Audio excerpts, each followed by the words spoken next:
Tanzape machopo Decco bits.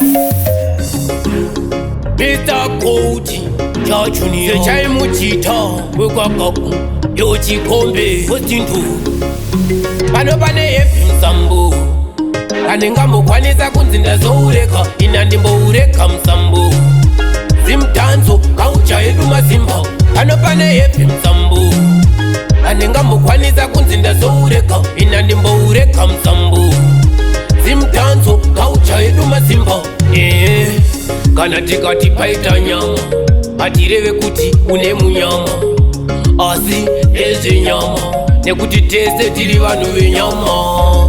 Zimdancehall chinhampe inhani haina kutangira pano ukanzwa kunzi yapera kunyeperwa chinopera ingano. Iwoyu Musambo anengambokwanisa kunzi ndazoureka inandimboureka Musambo. Zimdancehall kaucha yedu mazimba pano pane epi Musambo anengambokwanisa kunzi ndazoureka inandimboureka Musambo. Zimdancehall kaucha yedu mazimba ndakatanga nekupolisha ndabva kufanisha ndisingazive kuti pane vakupanika kopa ndichazoshainisa tati vangazokwanisa here kumisa muchita.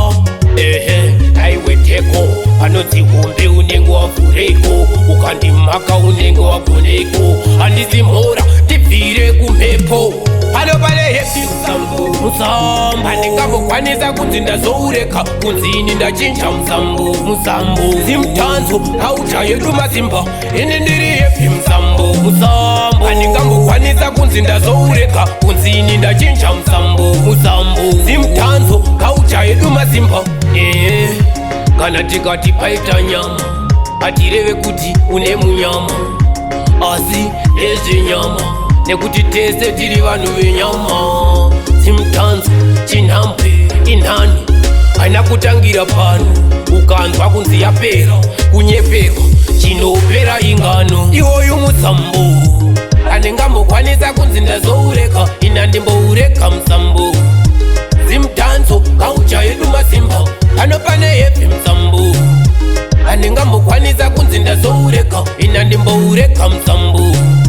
Zimdancehall kaucha yedu mazimba ndakatanga nekupolisha ndabva kufanisha ndisingazive kuti pane vakupanika kopa ndichazoshainisa tati vangazokwanisa here kumisa muchita.